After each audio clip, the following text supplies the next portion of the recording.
hello, namaste. Welcome back to Shivamruth Moral Stories YouTube channel. Please like, share, and subscribe my channel.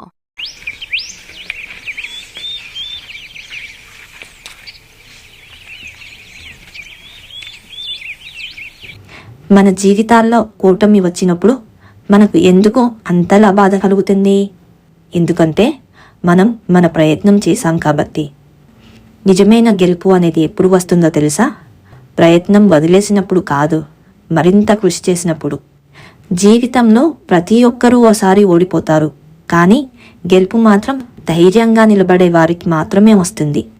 ఈ కథలో చిన్న జంతువుల ద్వారా మనం ఓటమిని ఎలా ఎదుర్కోవాలో, విజయం కోసం ఎలా సాధన చేయాలో నేర్చుకుందాం.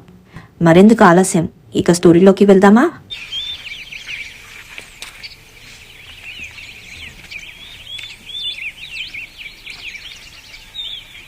సుందరవనం అనే పెద్ద అడవిలో సింహం మృగరాజుగా ఉండేది.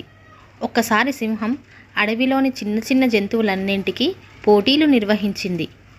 ఆ పోటీల్లో చిన్న జంతువులన్నీ ఉత్సాహంగా పాల్గొన్నాయి. ఆ పోటీల్లో బుజ్జి అనే చిన్న కోతిపిల్ల కూడా పాల్గొంది. కానీ ఆ పోటీల్లో బుజ్జి ఓడిపోయింది. దానివల్ల బుజ్జి బాధపడుతూ గట్టిగా ఏడవడం ప్రారంభించింది. బుజ్జి ఏడుస్తుంటే తన తల్లి ఎంతో ఓదారుస్తూ నచ్చజెప్పుతూ ఉంది. ఎంత చెప్పినా బుజ్జి ఏడుపు ఆపలేదు. అది చూసిన తల్లి కోతి స్నేహితురాలు అయిన కుందేలు వారి వద్దకు వచ్చి, బుజ్జి, ఎందుకు అంతలా ఏడుస్తున్నావు? పోటీలో పాల్గొనే ప్రతి ఒక్కరికి బహుమతి రాదు, గెలిచిన వారికి మాత్రమే బహుమతి వస్తుంది. కాబట్టి గెలవాలంటే ముందు నువ్వు కష్టపడాలి అని చెప్పింది. అయినా కూడా ఆ బుజ్జి కోతిపిల్ల ఏడవడం మానలేదు. ఇంతలోనే అక్కడికి ఓ జింకపిల్ల గెంతుతూ వచ్చింది. అక్కడే ఉన్న కుందేలుతో, కుందేలు మామ, నేను పోటీలో ఓడిపోయాను. ఒక చిరుతపిల్ల నన్ను మించి పరిగెత్తింది. దానివల్ల నేను ఓడిపోయాను. కానీ నేను నిరాశపడను.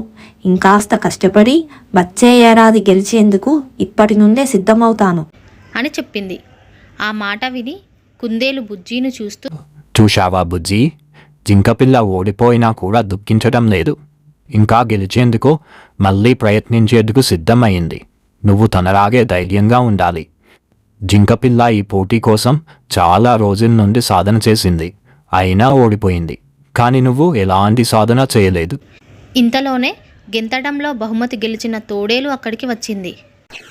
నేను గెంతడంలో బహుమతిని పొందాను కుందేలు మామా అని సంతోషంగా చెప్పింది. కుందేలు తోడేలును, నువ్వు ఈ పోటీలో మొదటిసారి పాల్గొనడంతోనే విజయాన్ని సాధించావా అని అడిగింది. దానికి ఆ తోడేలు నవ్వుతూ, లేదు మామా, నేను 5 సార్లు పోటీలో పాల్గొన్నాను. ప్రతిసారి ఓడిపోయాను. దానివల్ల చాలా కష్టపడి గెంతడం నేర్చుకున్నాను. పోటీలో పాల్గొనడం ఇది 6వసారి. ఈసారి పోటీలో గెలిచాను. నేను ప్రతి ఓటమి నుండి కొత్త విషయాన్ని నేర్చుకుని మరింత సాధన చేశాను. తప్పులను సరిదిద్దుకుంటూ ముందుకు వచ్చాను. అందుకే ఈసారి విజయం సాధించాను అని తోడేలు కుందేలుతో చెప్పింది. ఆ మాటలన్నీ విన్న బుజ్జి తన కన్నీటిని తుడుచుకుంది. నిజమే కుందేలు మామ, కష్టపడితే తప్ప నిజమైన విజయం రాదని నేను తెలుసుకున్నాను. నేను కూడా ఇప్పటి నుండి సాధన చేసి వచ్చే 7 పోటీల్లో పాల్గొని విజయం సాధిస్తాను అని ధైర్యంగా చెప్పింది. బుజ్జి మాటలు విన్న అక్కడి జంతువులన్నీ బుజ్జిని అభినందించి ఎంతో ధైర్యాన్ని అందించాయి. ఈ కథ ద్వారా తెలుసుకోవాల్సిన నీతి ఏమిటంటే, విజయం సాధించాలంటే నిరంతర సాధన అవసరం. ఓటమితో నిరాశ చెందకుండా తప్పుల నుండి పాఠాలను నేర్చుకొని మళ్ళీ ప్రయత్నించాలి. కష్టపడితే తప్ప విజయం లభించదు. ప్రతి ప్రయత్నం విజయాన్ని దగ్గర చేస్తుంది. కష్టపడేవారు చివరికి తప్పక గెలుస్తారు. ఎప్పుడూ నేర్చుకోవాలన్న ఉత్సాహం ఉంటే ప్రతి ఓటమి ఓ పాఠం అవుతుంది. ఇతరుల విజయాన్ని చూసి ప్రేరణ పొందాలి, కానీ అసూయ చెందకూడదు. ధైర్యం, పట్టుదల ఉన్నవారికి ఏదీ అసాధ్యం కాదు. సాధన లేకుండా విజయాన్ని ఆశించకూడదు. మా ఈ స్టోరీ మీకు నచ్చినట్లయితే please Shivamrut moral stories YouTube ఛానల్ని లైక్ చేయండి, షేర్ చేయండి మరియు సబ్స్క్రైబ్ చేసుకోండి. పక్కనే ఉన్న బెల్ సింబల్ని ట్యాప్ చేయడం వల్ల మా స్టోరీ పోస్ట్ చేసిన వెంటనే ముందుగానే నోటిఫికేషన్ రూపంలో మీకు వస్తాయి. ఈ స్టోరీపై మీ యొక్క అభిప్రాయాన్ని కామెంట్ రూపంలో మాకు తెలియజేయండి. మీరు చేసే ఒక చిన్న లైక్ మరియు కామెంట్ వల్ల మాకెంతో మోటివేట్గా ఉంటుంది. Don't forget to subscribe. Thank you for watching.